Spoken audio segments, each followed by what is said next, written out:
जय गुरु जी, संगत जी। आप सब लोग गुरु जी की संगत हो, और जो नई संगत जुड़ रही है उनको, और जो पहले से जुड़े आए हैं उनको भी कुछ बातें हमें ध्यान में रखनी चाहिए।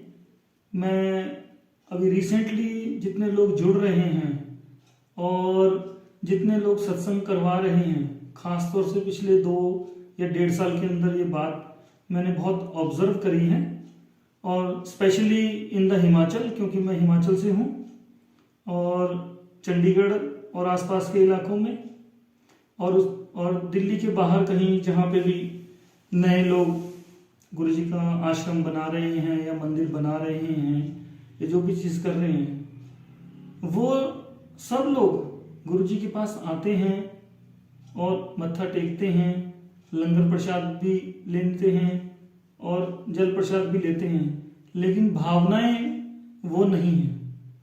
उनका होता है कि बस लंगर है जी, ले आओ, खाने चलते हैं, प्रसाद की बोतल है जी, जल प्रसाद की, चलो जी पानी पी लेते हैं जी। तो भावनाएं जो हैं वो कहीं ना कहीं आहत हो रही हैं। इसीलिए मैंने ये कहा कि लोग गुरु जी के सत्संग को सत्संग की तरह नहीं ले रहे हैं, वो एक उसको इवेंट की तरह आज की डेट में जो है बनाया जा रहा है कि किसी ने पनीर बना लिया तो जी हम कोफ्ते बनाएंगे, किसी ने मिक्स वेज बना ली तो जी हम कड़ी पकौड़ा बनाएंगे। आप ये बात को ध्यान रखिए जितनी भी संगत है, कि पहली बात तो गुरु जी ने कभी भी इस तरीके की कंडीशंस या इस तरीके के ऑर्डर या इस तरीके की इच्छा जाहिर नहीं करी कि आप उनके सत्संग में पकवान बनाइए। गुरु जी की सिर्फ 2 या 3 चीजें होती थी, और बहुत ही सिंपल, एक दाल, चपाती, चटनी प्रसाद, कोई भी सीजनल सब्जी और कड़ा प्रसाद। गुरु जी ने कभी नहीं कहा कि चाय प्रसाद के साथ में आप कुकीज दो, या क्या कहते हैं टिक्की दो, या समोसे दो, या ब्रेड पकोड़े दो। अगर आप सादा चाय प्रसाद भी गुरु जी के लंगर में बरता रहे हैं, स्पेशली इन द केस जो अपने घर में सत्संग करवा रहे हैं, उन लोगों को ये ध्यान रखना चाहिए कि आप जो सत्संग कर रहे हो, इंपॉर्टेंट बात यह है कि जो बंदा सत्संग करवा रहा है वो इस बात को ध्यान में रखे कि आप गुरु जी के लिए सत्संग करवा रहे हो। आपने गुरु जी के लिए करना है जो करना है। लोगों को दिखावा करने के लिए आप सत्संग ना करें। आपने लोगों के लिए खाना नहीं बनाना वहां पे, आपने लोगों के लिए चाय कॉफी और ब्रेड पकोड़े गुलाब जामुन नहीं बनाने वहां पे। हम गुरु जी की संगत हैं, हमने करना है गुरु जी के लिए। उस मालिक को पता होना चाहिए कि हमारी भावना कैसी है। चाहे आप किसी को एक चपाती चीनी और घी के साथ खिला दो, गुरु जी उसमें भी खुश हैं। लेकिन आजकल इतना आडंबर हो रहा है, मैं तो हैरान हूं, क्योंकि मैं हिमाचल से हूं तो यहां मैं देख रहा हूं, और क्योंकि मुझे इसलिए भी ये कहना पड़ रहा है कि हिमाचल में हर डिस्ट्रिक्ट में लोगों ने अलग अलग ग्रुप बना लिए हैं। मंडी में अलग, कुल्लू में अलग, रोहड़ू में अलग, कांगड़ा में अलग, हमीरपुर में अलग, ऊना में अलग। सब इकट्ठे नहीं होते, अलग अलग हैं। भाई हम तो ऊना की संगत हैं जी, हम तो जी कांगड़ा की संगत हैं जी, हम तो जी रोहड़ू की संगत हैं जी, हम तो मंडी की संगत हैं जी।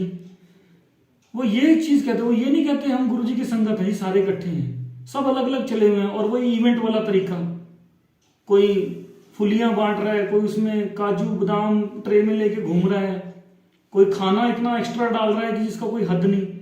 जैसे हिमाचलियों में धाम होती है, तो धाम की तरीके से सत्संग मनाया जा रहा है। तो मेरी जितने भी देश में और विदेश में गुरु जी की सत्संग करने वाले लोग हैं, या सत्संग करवाने वाले लोग हैं, या सत्संग करने की इच्छा वाले लोग हैं, और जो संगत है, उनसे मेरी हाथ जोड़ की विनती है कि आप गुरु जी के सत्संग में अनादर ना करें। इन सब बातों को बीच में डाल के कि पकवान बनाने हैं जी, बड़े आलीशान हमने जी सिटिंग अरेंजमेंट करना है, कुछ नहीं। गुरु जी को आप गद्दी लगा के, फूलों की सेज तैयार करके, उनके चरण स्वरूप रख के अगर माथा टेकेंगे तो वहां पे सबको ब्लेसिंग मिलेंगी। ये कभी नहीं होता कि आप अगर बहुत ऊंचा स्टेज बना देंगे, बहुत बड़ी गद्दी लगा देंगे, बहुत सारा उसमें डेकोरेशन कर देंगे, तभी गुरु जी आपको ब्लेस करेंगे। गुरु जी इस सिंपलिसिटी में बिलीव करते थे।